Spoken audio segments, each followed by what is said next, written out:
Salut à toi, c'est Rémi, j'espère que tu vas bien. Bienvenue dans cette nouvelle vidéo et aujourd'hui on va parler d'acheter un appartement déjà loué ou non. Est-ce que c'est bien ou pas pour un investissement immobilier locatif? Donc vous êtes nombreux à m'envoyer vos messages, surtout sur Instagram. J'ai remarqué que vous aimez bien Instagram pour me poser des questions. Est-ce que c'est bien d'acheter loué ou pas? Est-ce que c'est mieux pour la banque? Mais s'il est déjà loué mais qu'il est loué en nu et que moi je veux faire du meublé, je veux acheter un immeuble, mais il y en a la moitié de loué, ou alors il n'est pas loué, ou alors il est loué en entier, est-ce que c'est bien, pas bien? Vous avez beaucoup de questions, donc je vais te donner 7 points d'attention sur l'achat d'un appartement loué ou déjà loué si tu veux dans cette vidéo. Première chose, ton banquier va être rassuré du fait qu'il y a déjà des loyers qui tombent et qui sont en place et donc que ton investissement il va forcément se louer vu qu'il est déjà loué, donc tu vas devenir propriétaire et tu vas directement toucher de l'argent. Donc ça, c'est quelque chose qui va rassurer le banquier. Alors bien entendu, il faut que les loyers soient assez élevés et que tu respectes les règles de la banque, les 70%. Donc la banque, elle va considérer que tu fais rentrer 70% de tes loyers. Il faut que ce soit un bien qui soit rentable, petite mensualité, gros loyer et ce genre de choses-là pour que ton banquier soit bien rassuré. Mais en tout cas, il verra déjà qu'il y a des rentrées de loyer en face. Quand tu achètes vide, forcément, il y a la peur du banquier de se dire est-ce qu'il va vraiment louer son bien? Alors si tu es en plein cœur de Paris, il ne va pas avoir cette peur. Si tu es dans une petite ville ou alors une ville que le banquier ne connaît pas forcément, là, il peut y avoir cette peur. En achetant déjà loué, tu retires ce potentiel frein au banquier de te prêter. Donc par contre, ce qu'il faut que tu fasses, c'est bien que tu vérifies que le loyer rentre bien sur le compte du propriétaire actuel, si tu veux. Donc une quittance de loyer, ce n'est pas forcément assez précis si tu veux parce que c'est un document qui est très facilement falsifiable. J'en ai fait pour certains de mes locataires. Je sais que c'est un document qui peut se falsifier et ce n'est pas du tout du concret. Donc ce qu'il faut que tu demandes, c'est absolument les relevés de compte s'il a un compte précis, ça ne va pas poser de problème, tu n'as pas beaucoup de lignes, donc du vendeur actuel, ces relevés de compte où arrivent les loyers de son immeuble ou les loyers de son studio, peu importe. Il faut que tu aies les relevés de compte à son nom dans sa banque avec écrit plus 480 tous les mois pour bien voir que l'argent arrive bien sur son compte. Si c'est un compte, on va dire, un petit peu micmac où il y a tout ce qu'il fait dans son quotidien, ses apparts, etc., il ne voudra peut-être pas te le montrer parce que c'est assez personnel. Tu vas voir où est-ce qu'il fait ses courses, tu vas voir quel abonnement Spotify il a, bref, tu vas voir un petit peu toute sa vie. Donc ce que tu peux lui dire, c'est tout simplement de blancoter le reste ou de cacher, de flouter le reste, mais au moins de voir apparaître ces lignes de rentrée d'argent qui sont très importantes pour toi. Ça, c'est un vrai document. Et si par exemple, il est un petit peu récalcitrant à te donner ce document, le tip que je peux te donner, c'est d'invoquer encore une fois la force supérieure de la banque. La banque, elle n'accepte pas les quittances de loyer. La banque, elle veut vos relevés de compte pour bien voir que l'argent et le loyer que vous dites arrivent sur votre compte en banque. Et encore une fois, la faute, si tu veux, elle n'est pas sur toi, elle est sur la banque. C'est ta banque qui veut ça. Même si ce n'est pas vrai, tu peux l'inventer. Et à ce moment-là, il se dira ah ouais, mais si je veux vendre mon bien, c'est pas M. Roche qui m'emmerde, c'est sa banque. Donc peut-être que la banque, force supérieure, je suis obligé de leur donner les documents, sinon il ne peut pas acheter. Et donc comme ça, tu seras sûr de toi et le banquier sera rassuré. Deuxième point que je te rabâche beaucoup dans mes vidéos, c'est de vérifier la demande locative. Fais cette putain de fausse annonce pour vérifier qu'il y a de la demande. J'ai trop de gens qui me disent bah oui, j'ai signé un compromis, ça m'est déjà arrivé d'avoir des gens qui me disent ça, mais je ne sais pas s'il y a de la demande locative. Est-ce que tu l'as testé? Non, teste-la et on se rend compte qu'il n'y a pas d'appel, qu'il n'y a rien avec ce prix-là, pas de cash flow. Donc je leur dis ben voilà, sors de la vente. Donc j'insiste, fais une fausse annonce parce qu'un locataire en place ne veut pas dire une demande locative et de la tension locative dans cette ville et dans ce quartier. Donc vérifie absolument la demande locative et à ce moment-là, tu pourras être sûr de faire un bon achat et le fait qu'il soit loué, ce sera bien, mais tu auras vérifié qu'il y avait une bonne demande locative à cet endroit. Troisième point, c'est qu'en achetant un bien qui est déjà loué, tu vas pouvoir aller plus vite. Pourquoi? Parce que la recherche du bien, ça prend un certain temps. Ensuite, tu as compromis, recherche de financement, signature chez le notaire. Mais en général, quand tu fais un bien où il y a des travaux, où tu n'as pas de locataire en place, là, tu vas avoir un moment de travaux, de recherche de locataires, etc. qui va prendre du temps. Si tu achètes un bien déjà loué, tu passes chez le notaire, tu prends les clés, tes loyers rentrent sur ton compte et c'est fini. Tu peux enchaîner, aller sur d'autres types de biens et d'opérations. Donc par contre, le souci, c'est que souvent, les biens qui sont déjà loués, tu n'as pas forcément une très grosse rentabilité. C'est très dur à trouver un bien qui est déjà loué et qui va directement cracher du très gros cash flow. Donc forcément, quand tu vas faire des travaux, ça va prendre un petit peu plus de temps, mais souvent, ce sera plus rentable derrière que si tu avais acheté déjà loué. Quatrième point, il faut que tu demandes l'accord au locataire. C'est-à-dire que le locataire dans le bien qui est à vendre, il est prioritaire pour acheter le bien, il est prioritaire par rapport à n'importe quel acheteur.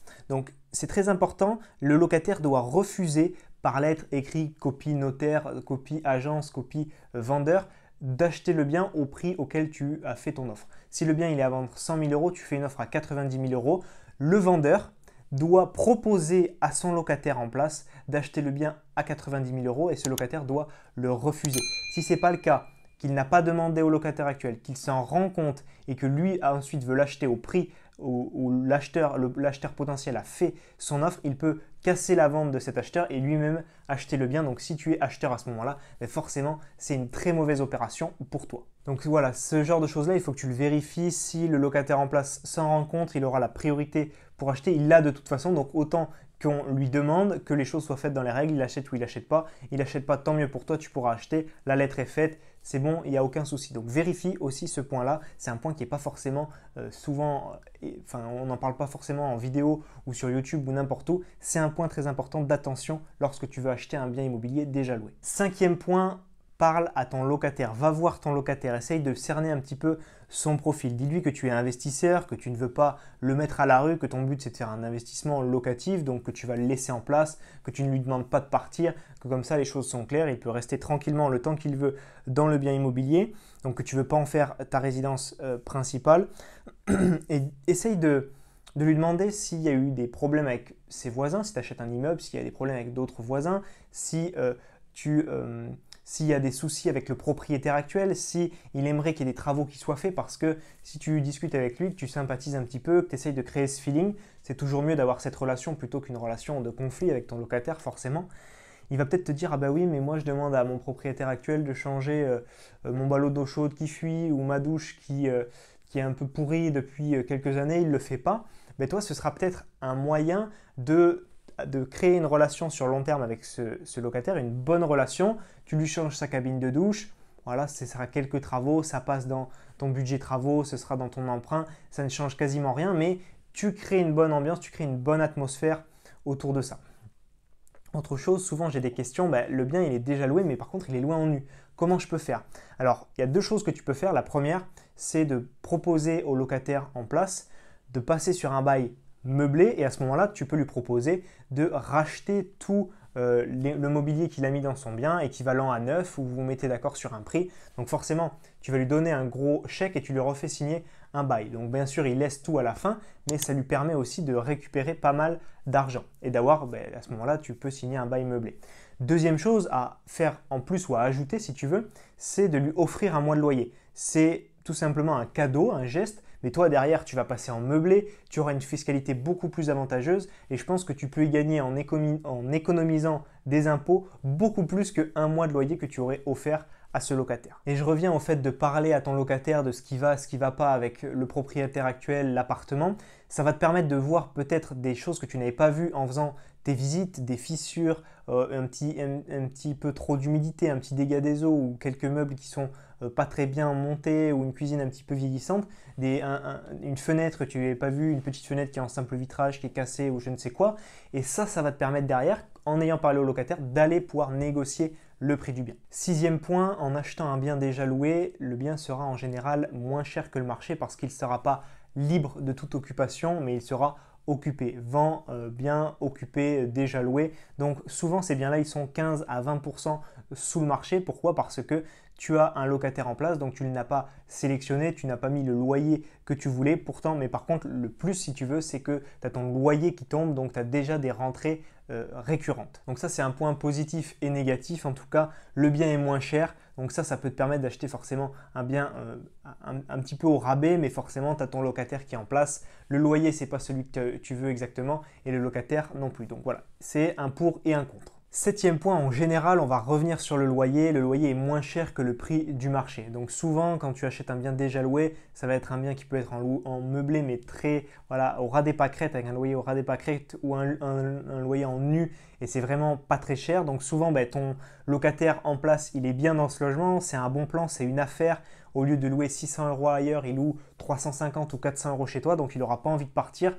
tu peux pas en faire ce que tu veux et donc ça va être un petit peu, c'est un petit peu un souci si tu veux. Donc plus ce loyer va être dévalué et vraiment aura des pâquerettes, plus tu risques d'avoir des soucis de ce type-là, plus il est, on va dire, dans le marché ou légèrement inférieur au marché, ou à ce moment-là, ça ira, tu pourras essayer de passer en meublé, ton locataire ne va pas forcément rester indéfiniment et derrière, tu pourras faire des travaux, réévaluer un petit peu le loyer et louer plus cher. Nous arrivons maintenant à la fin de cette vidéo, j'espère qu'elle t'a plu. Si c'est le cas, pense à la liker. Dis-moi dans les commentaires si tu as déjà acheté toi-même un bien déjà loué. Est-ce que tu as vu d'autres avantages, d'autres inconvénients? Je serais curieux de les connaître, donc mets-les-moi juste en dessous dans la section commentaires et pense à t'abonner à ma chaîne YouTube et activer la petite cloche pour être prévenu à chaque fois que je publie une nouvelle vidéo. Si tu veux que je t'accompagne à réussir ton premier achat, ton premier investissement, ton premier pas dans l'investissement immobilier, ce que je te propose, c'est 1 heure de formation vidéo 100% offerte. Tu les retrouveras dans la description de la vidéo ou sur le petit carré qui va s'afficher